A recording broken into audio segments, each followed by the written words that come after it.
पूजा क्यों है दुनिया का सबसे कठिन और पवित्र व्रत। छठ पूजा का वो सीक्रेट जो इसे त्योहार नहीं महापर्व बनाता है। नमस्कार साथियों, मैं हूं स्वाति सिंह और आज मैं आपको लेकर चलती हूं बिहार की धरती पर, जहां लोक आस्था का सबसे बड़ा पर्व छठ पर्व मनाया जा रहा है। यह सिर्फ एक पूजा ही नहीं, यह हमारी संस्कृति, विश्वास और प्रकृति के प्रति समर्पण का प्रतीक है। छठ पर्व का दूसरा दिन था दोस्तों, ये जो आप स्क्रीन पर देख रहे हैं। यहाँ पर चावल की खीर बन रही है और रोटी, जो इसकी तैयारी चल रही है। तो ये जो व्रती होती हैं वो पूरे दिन का निर्जला व्रत रहता है खरना के दिन। तो खरना के दिन पूरे दिन का निर्जला व्रत तोड़कर जिसने व्रत रखा होता है वो शाम को उस प्रसाद का, जो आप स्क्रीन पर देख रहे हैं, चावल की खीर और रोटी, तो माता जी को चढ़ाने के बाद ये व्रती इसको ग्रहण करती है।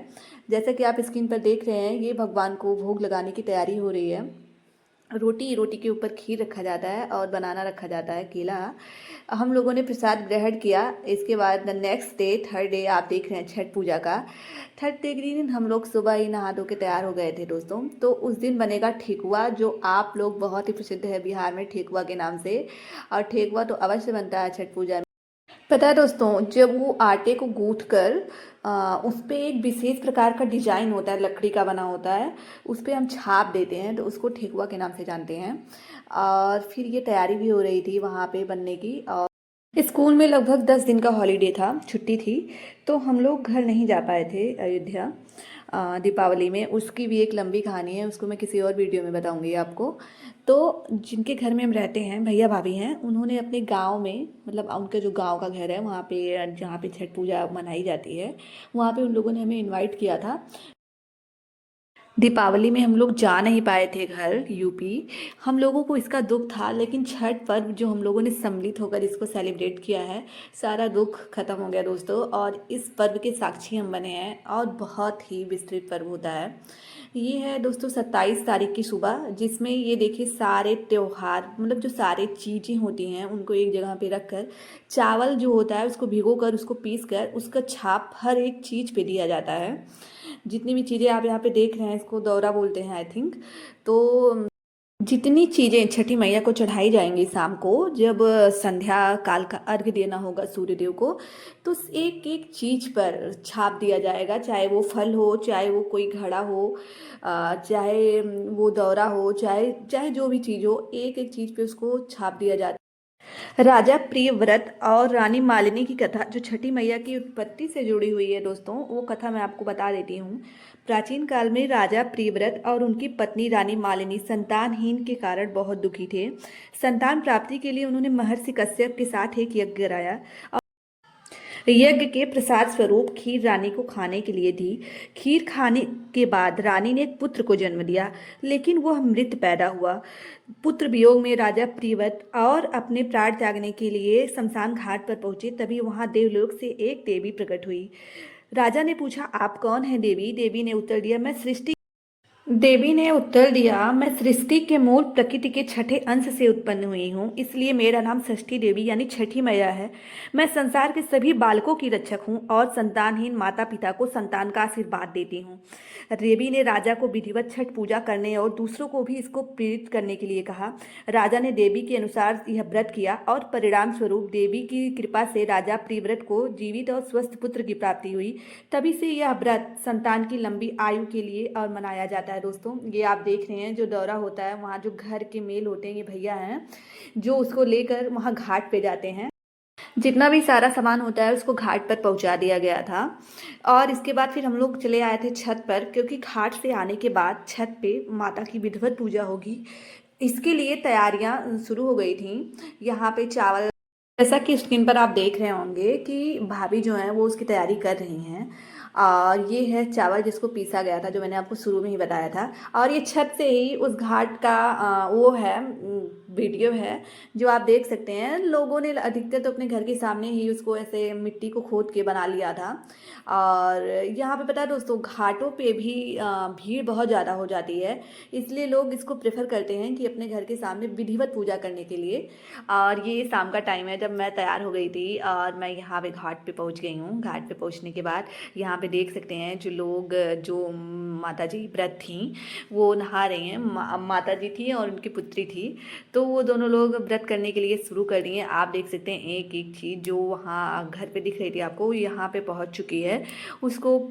जैसा कि ये व्रत 4 दिनों का होता है दोस्तों। जो पहला दिन होता है उसको नहाए खाए कहते हैं, दूसरे दिन को खरना कहते हैं, तीसरा दिन जो होता है वो जो संध्या काल का सूर्य होता है उसको अर्घ देकर तीसरे दिन का व्रत पूर्ण होता है। और चौथे दिन का जो उषा काल का सूर्य देव होते हैं उनको अर्घ देकर चौथे दिन का मतलब लास्ट दिन होता है। इसके बाद छठ महापर्व का समापन हो जाता है। ये देख सकते हैं आप दोस्तों, सूर्य भगवान जो अस्त होते हैं उनको अर्घ देने की तैयारी शुरू हो चुकी है। तीसरे दिन का है ये, और घाट पर अच्छे से इसको तैयारियां की जा रही हैं। जैसा कि आप देखिए और वीडियो को देखकर अनुभव कीजिए कि क्या कितनी पौराणिक महत्व है इस व्रत के बारे में। अब तो छठ जो है वो ग्लोबली सेलिब्रेट किया जाने लगा है। और मैंने कई सारी वीडियोस की फुटेज देखी हैं जो ऑस्ट्रेलिया और आउट ऑफ इंडिया मतलब कई देशों में छठ महापर्व बहुत ही अच्छे धूमधाम से मनाया जाता है। सूर्यदेव का अस्त जो होता है वो पश्चिम दिशा में होता है, इसलिए पश्चिम दिशा में करके भगवान को अर्घ्य दिया जाता है। एक एक चीज़ें जो हैं वहाँ पर उसको अर्घ्य देते समय उसको पर्सनली जो व्रत कर रही होने वाली महिलाएं होती हैं उनको थमाया जाता है और एक एक चीज़ों को वो प्रसाद स्वरूप भगवान सूर्यदेव को अर्घ्य देती हैं। और अर्घ्य देने के बाद दोस्तों वो लोग चले जाते हैं नहाने के लिए। और ये आप घाट का चित्र देख सकते हैं। और ये सारे सामान जो होते हैं वो दौरा में रख हुए हैं और उसको फिर घर पे लाने के लिए लोग उसको लाया जा चुका है। ये है घर का सीन। और ये है जब हम लोग घाट पर से आ गए थे और हम लोग छत पे जाने की तैयारी कर रहे हैं। और छत पे जाने के बाद वहाँ पे पूजा होगा। यहाँ पे पता है दोस्तों, दीपावली में इतने पटाखे नहीं फोड़े जाते हैं बिहार में जितना छठ पर्व पर मतलब कि हर्षोल्लास के साथ मनाया जाता है। यहाँ पर बिहार का सबसे बड़ा पर्व यही है, छठ पर्व। और जैसा कि आप देख सकते हैं शाम का समय था, हल्की हल्की ठंड और मौसम भी बहुत ज़्यादा खूबसूरत और मनमोहक हो चुका था। ये सारी चीज़ें देखते हैं दोस्तों। एक चीज़ मैंने वहाँ पे देखा, एक नींबू था, बहुत बड़ा नींबू था दोस्तों। और अगर आपने वीडियो में देखा है तो आप ज़रूर कमेंट करिएगा कि क्या आप अगर यूपी से बाहर हैं तो क्या आपने ऐसा नींबू देखा था पहले कभी। यही जो नींबू आप देख रहे हैं ग्रीन कलर का वो था।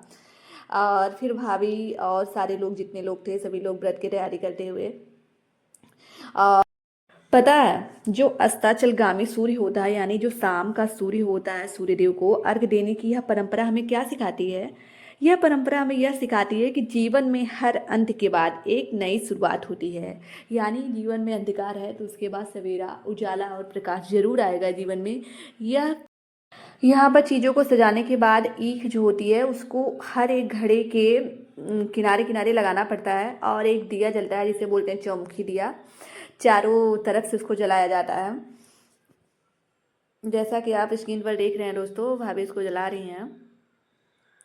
और ये जो छठ पर्व का तीसरा दिन होता है यह बहुत ही अच्छे से धूमधाम से मनाया जाता है दोस्तों। और इसके बाद फिर हम लोगों ने इसको दीपक जलाए, पटाखे भी फोड़े थे जो आप स्क्रीन पर अभी देखेंगे। और फिर वहाँ पे इस दृश्य में जो शांति और समर्पण और जो सामूहिक शक्ति दिखती है वह कहीं और नहीं मिल सकती है। छठ पर्व एक ऐसा त्यौहार होता है जहाँ किसी मूर्ति की नहीं बल्कि प्रत्यक्ष देवता सूर्य और उनकी बहन छठी मैया, जिन्हें प्रकृति के रूप में भी जाना जाता है, उनकी पूजा की जाती है। सूर्य ऊर्जा, जीवन और स्वास्थ्य का मूल स्रोत है। इस पर्व के माध्यम से हम उस शक्ति की ओर आभार व्यक्त करते हैं जिसके कारण पृथ्वी पर जीवन संभव है। हम नदी तालाब के किनारे पूजा करना, प्रसाद में फल सब्जियों का उपयोग करना जल और कृषि के प्रति सम्मान दिखाता है।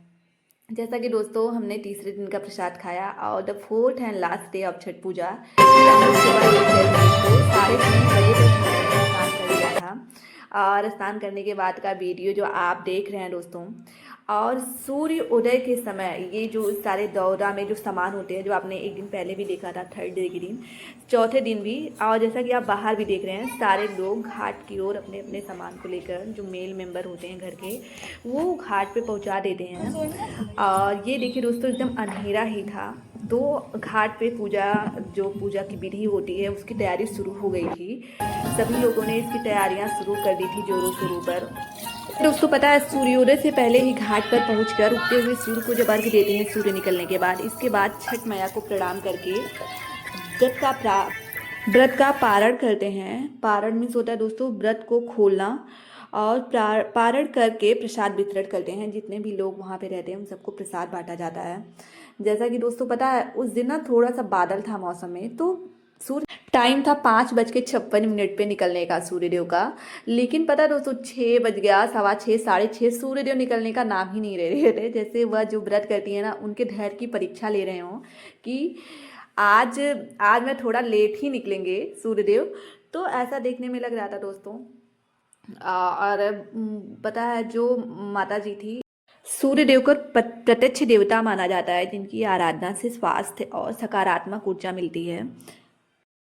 छठ पूजा का महत्व केवल धार्मिक या क्षेत्रीय पर्व तक ही सीमित नहीं है, बल्कि यह आस्था, प्रकृति प्रेम, स्वास्थ्य विज्ञान और सामाजिक समरसता का अनूठा संगम है। 36 घंटे का निर्जला व्रत, बिना अन्न जल का व्रत सर्वाधिक कठिन व्रतों में से एक माना जाता है। यह व्रत आत्म संयम, अनुशासन, पवित्रता और समर्पण की चरम साधना हो। यह पर्व हमें प्रकृति के साथ तालमेल बिठाकर जीवन जीने की शिक्षा देता है। छठ के लिए घाटों, नदियों और आसपास की जगहों की सामूहिक सफाई की जाती है, जो स्वच्छता और पर्यावरण संरक्षण का संदेश भी देता है। और पूजा में प्रयोग होने वाले सभी प्रसाद और सामग्री जैसे फल, गन्ना, बांस के सूप, दौरा प्राकृतिक होते हैं, जो प्रकृति से जुड़ने की भावना को सुदृढ़ करते हैं। इसमें छठ पूजा के दौरान जैसे गाए जाने वाले पारंपरिक लोकगीत इसकी सांस्कृतिक पहचान है, जो पीढ़ी दर पीढ़ी विरासत को आगे मिलते रहते हैं। यह